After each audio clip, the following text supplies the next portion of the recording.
Running fast, sparks ignite the sky, chasing dreams as days go by. Through the dark, the fire burns, round we go as the world turns.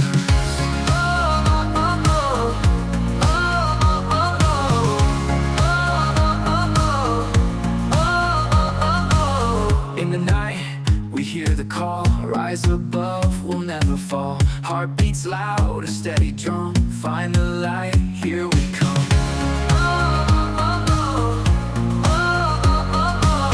We are stars in this wide galaxy, shining bright for all to see.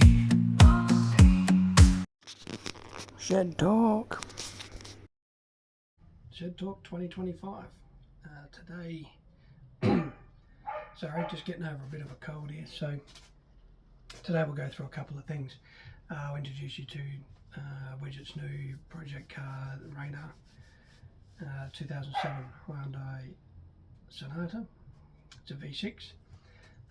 We'll go through the update on Project Bryn, my car, the MGHS, what's going on with that.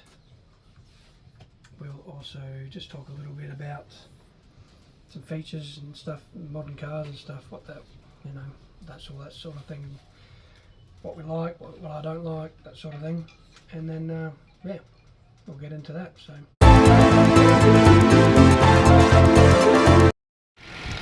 as you can tell, very quiet. It's done 240 something thousand kilometers, but it's very quiet. 3.3. It's a really nice. Hasn't been well looked after on the exterior. As you can sort of see, there's some scratches and some bumps and things. But interior is pretty much immaculate. There is air conditioning that needs to be redone. So otherwise it's a really nice car. So yeah, Rainer.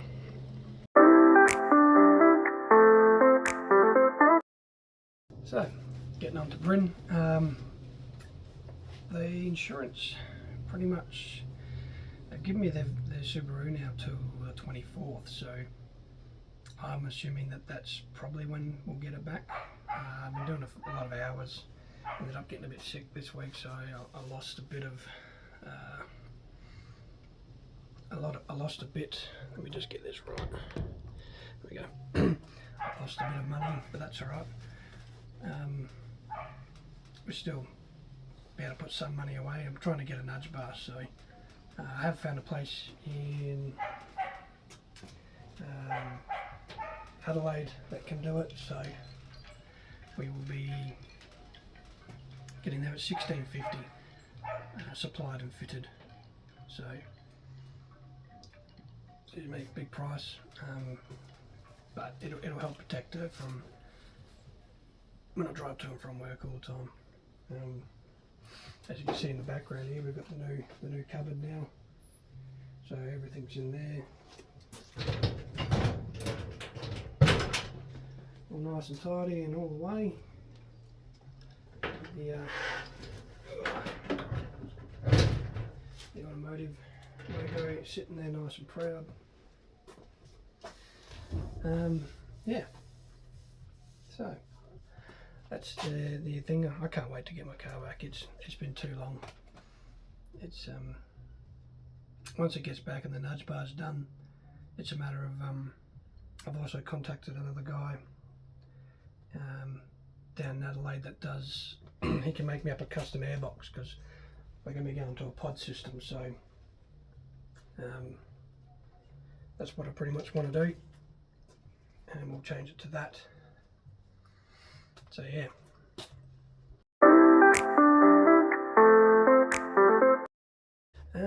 Getting on to our last segment, which would be just some modern features and things about cars and that. I put one up on the Instagram the other day, one from the Subaru, where you push the lock button and it normally would lock like the people and the passengers from putting the windows up and down like you do for your kids. But it stopped me from doing it as well, which is really weird. I didn't think that was, I thought that was definitely needed to be posted up. That's a bit weird on Subaru's behalf. One of the things I don't like on modern cars is probably the automatic handbrake, the little button push ones. They're okay, but it's not like, oh, I want to do handbrakes or anything, but I just really enjoyed, you know, knowing that I was able to firmly pull a bloody handbrake up. It was in place. Sorry about that, that's just a big man. I do like a lot of the features that are on modern cars. You know, your adaptive cruise control and things like that. The line mitigation stuff. That's probably one of the reasons why it's taken so long for them to get the parts and to get this get my AMG fixed. Purely because it's one sensor, but it does a multitude of things. You know, it does all the adaptive cruise control, the pedestrian stuff. It does all the distance between the vehicles when you're doing cruise control and all that sort of thing. So that one sensor that it hit, and it's rendered the car can still drive. There's nothing wrong with the vehicle itself. Like mechanically, it runs and still purrs like a kitten. There's nothing wrong with it. But as far as safety is concerned, you can't drive it. So the insurance said I'm not to drive it. And then yeah, they were going to get it fixed. So hopefully that's very soon. Hopefully working on it very soon. I have done a bit to the recalibration. It can take anywhere up to 3 hours to recalibrate that one sensor just driving around all over the place. That's, you know, so obviously it's a big cost. It's nothing cheap. And you know, 3 hours of 2 technicians, because one person's got to drive, the other person's got to do the computer work. So that's 2 technicians recalibrating it, driving around for 3 hours. If that is true, can't trust everything on Google, but if that is true, then wow, like that's, you know, that's big money. It's nothing cheap. So yeah.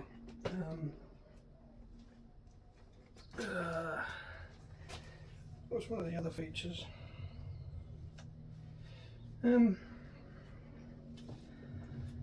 Just some of the ones that make you lazy, I suppose. Like that handbrake one, the auto headlights dimming and up and down, and just yeah, anything that really makes you just like in my seats I've got manual seats there because this is a mid-range. It's not the SNX, it's an X Side X. And like for me, I might set the seat once in its lifetime. That's it, unless a tyre person or a mechanic moves it, and then it's just a click back anyway. So like to have all that extra weight really is just a waste for me. It's a waste of time. So yeah, we have got headlight restorer kit for Renault because the headlight's bad, as they are on all cars around the 2007s. We have I'm building a list for it. So we've got front bumper needs replacing, probably, because where it's hit on that left side, the passenger side, it's all you can't put the bloody light, the fog light thing back together, so it's stuffed. Rear bumper's got a big hole in it where it looks like it's been driven into a tow ball, and of course that front passenger quarter panel, that will need replacing. There's a gas lift under the bonnet that needs replacing. That's probably at $38, so anywhere from $38 to $70, so we'll do that. And then with that, the aircon, possibly 2 new tyres on the back. Okay for now. We put 2 new ones on the front. We've replaced the brake pads, dozen discs. It's a bit of cost, but I think with this vehicle compared to the Viva, what we actually had done, this is going to be a more reliable car for sure. The Viva, get into that. So the Viva is not intuitive of a learner's vehicle. It would just, every time you clutch in, it would die. Every time you try and change gears, so clutching in any time, pull up to an intersection, die, just die. Now, we could have got another motor, but that involves getting all the stuff to get the motor in and out. You know, it's a big effort. In the end, it probably would have cost, if we rebuilt the motor, because that's probably the best way to go, we're looking at near on the same amount of money with time, if that makes sense. So like this car was $3.5 grand, the Hyundai, and then it still drives. It's still pretty okay now. Like it's really safe now. Right now that we got the 2 new front tyres on there, he can drive it, and he can drive it all the time. It's automatic. He doesn't have to worry about it stalling and whatever. It's hot because there's no aircon that works, and there's a few little niggly things that are annoying. But he's legal on the road, and he's not getting his confidence shot every time he pulls up to an intersection, changes the gear or whatever. So that's a huge thing. And he's at a point where he's nearly on his P's now. So a lot of the projects will be coming off of my bank account and out of his. So once he gets himself a job, that sort of thing. So that'll be good. And yeah, pretty much that's about it, I reckon. All this body kit stuff up here. We're gonna